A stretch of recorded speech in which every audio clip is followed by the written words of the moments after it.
Baik, pagi ini kita akan mendengarkan presentasi dari teman-teman kita, ya. Grace bersama teman-teman akan memberikan presentasi hari ini supaya jadi berkat buat kita. Nanti teman-teman yang lain bisa tambahkan atau bisa bertanya. Tidak ada berdebat ya, tapi kita mau belajar sama-sama. Silakan Grace. Baik, saya izin buat share screen ya, Pak. Silakan Eldora.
Ini kelihatan semua nggak? Wait ya. Ya, sudah kelihatan Eldora. Silakan.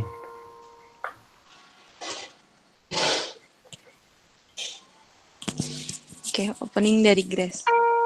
Oke, sebelumnya selamat pagi semuanya, selamat pagi Pak Halep dan Selamat selamat pagi. pagi teman-teman. Terima kasih untuk waktu dan kesempatannya untuk kelompok kami bisa menjelaskan sedikit tentang agama dapat ditinjau dari sudut pandang psikologi.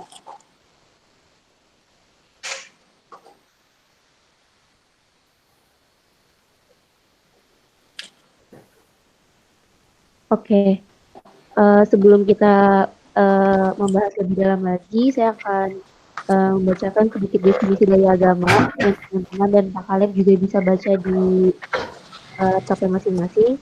Agama adalah sistem yang mengatur kepercayaan dan peribadatan kepada Tuhan Yang Maha Kuasa, serta tata kaidah yang berhubungan dengan budaya dan pandangan dunia yang menghubungkan manusia dengan tatanan kehidupan.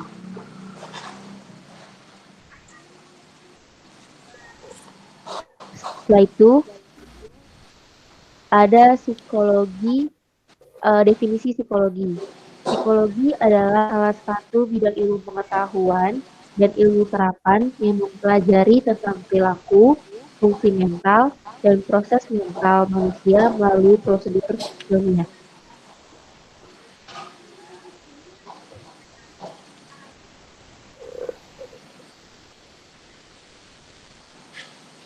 Selanjutnya, pengertian agama Kristen itu sendiri. Agama Kristen merupakan ajaran yang diajarkan oleh Yesus Kristus kepada kedua belas muridnya dan disebarkan lagi kepada orang-orang sampai ke ujung bumi.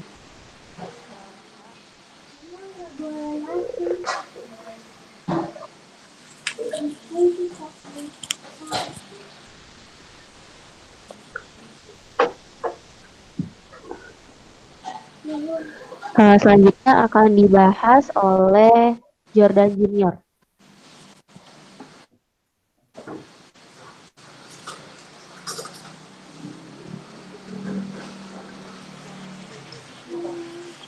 Suruh diem dulu dong. Suruh diem dulu.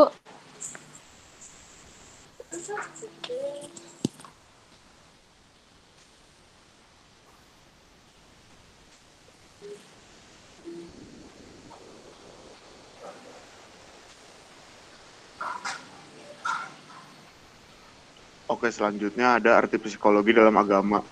Arti psikologi dalam agama itu psikologi yang meneliti kehidupan beragama serta pengaruh agama pada sikap, ada tingkah laku, juga ada keadaan hidup dari seseorang tersebut, yang dimana mempengaruhi perkembangan dari jiwa seseorang serta faktor yang mempengaruhi keyakinan tersebut.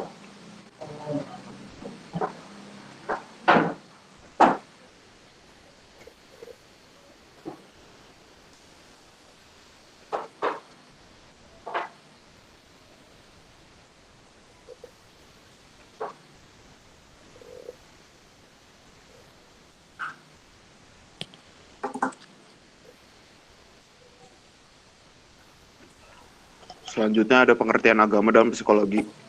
Pengertian agama dalam psikologi itu sendiri merupakan perasaan religius yang matang yang didefinisikan sebagai kecenderungan untuk membangun pengalaman ke merespon kebaikan dalam cara dari kebiasaan tertentu.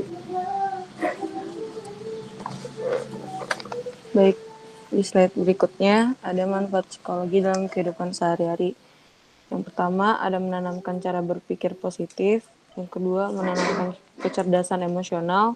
Yang ketiga, membangun kecerdasan spiritual. Yang keempat, ada fungsi edukatif. Yang kelima, ada fungsi penyelamat. Yang keenam, ada fungsi perdamaian. Yang ketujuh, ada fungsi social control. Yang kedelapan, ada fungsi memupuk solidaritas. Dan yang kesembilan, ada fungsi transformatif.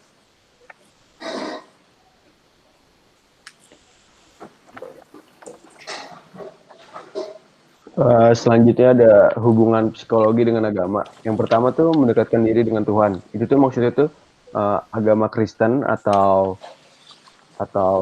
ilmu teologi ya Kristen itu berhubungan dengan bagaimana cara membangun manusia yang bisa mengenali jati dirinya, sekaligus bertindak menurut ajaran Tuhan.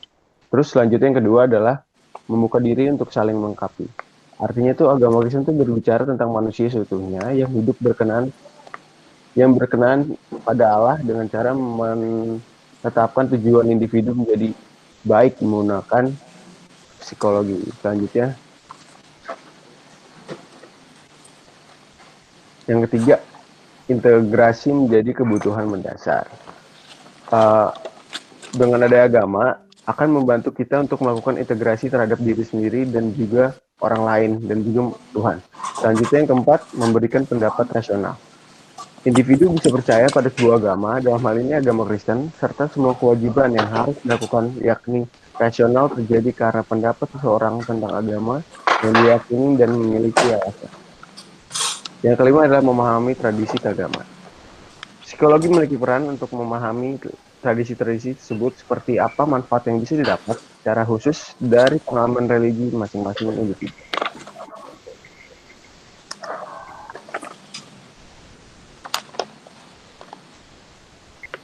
Baik, saya akan melanjutkan pernyataan dari Eki.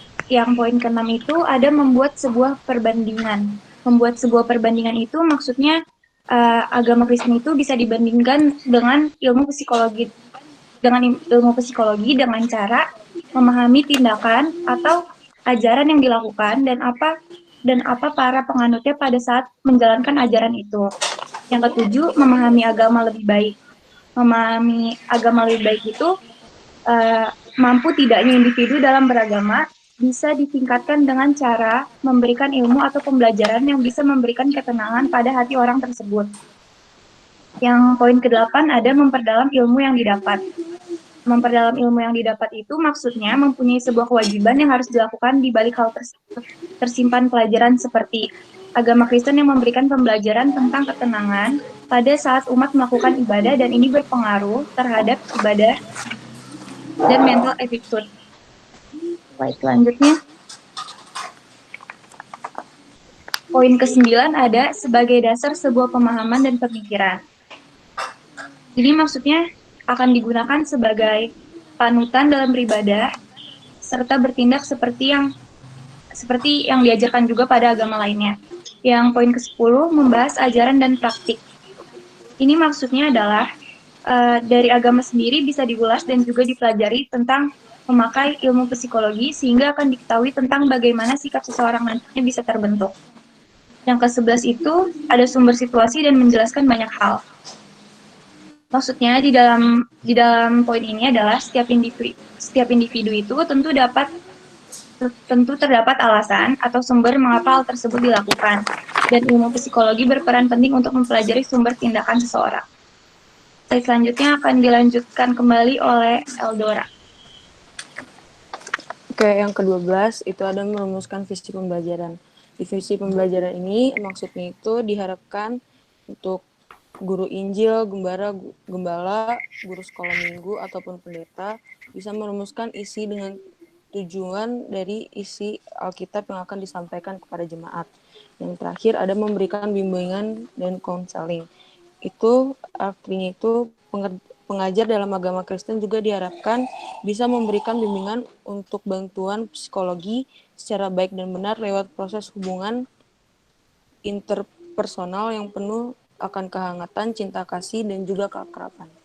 Sekian dari kelompok kami. Terima kasih. Iya, luar biasa. Kasih tepuk tangan dulu dong teman-teman. Ya, silakan kalau ada teman-teman yang lain yang mau bertanya atau mau menambahkan ya. Kalau Pak Kaleb sendiri lihatnya udah bagus sekali ya.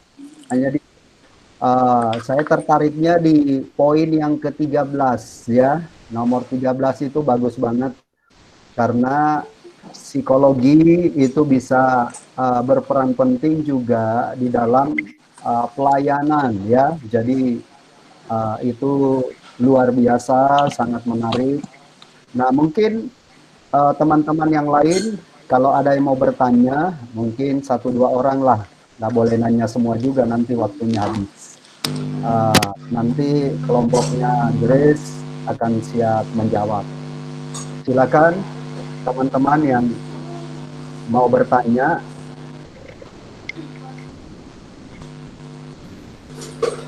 Pak, saya boleh izin bertanya nggak, Pak? Halo, siapa? Ada, Pak, ada. Abel mau tanya. Iya. Silakan. Bagaimana cara memahami Yesus Kristus dalam pendekatan, Pak? Terus contohnya dalam kehidupan sehari-hari. Mungkin ada yang lagi kurang bagus nih speakernya ya.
Oke, saya akan menjawab pertanyaan dari Abel.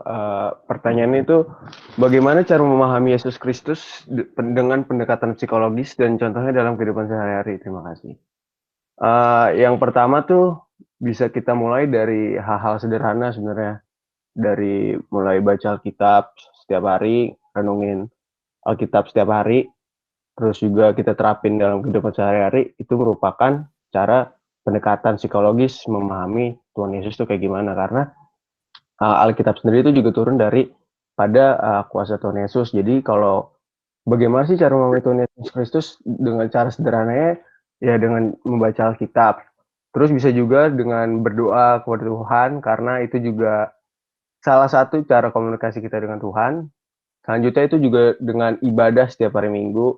Nggak harus setiap hari Minggu, setiap hari juga bisa kita lakuin. Terus bagaimana kita mengaplikasikannya dalam kehidupan sehari-hari. Karena di Alkitab kita terus diajarin tentang kasih untuk ngasih orang lain, untuk ngasih sesama, orang tua,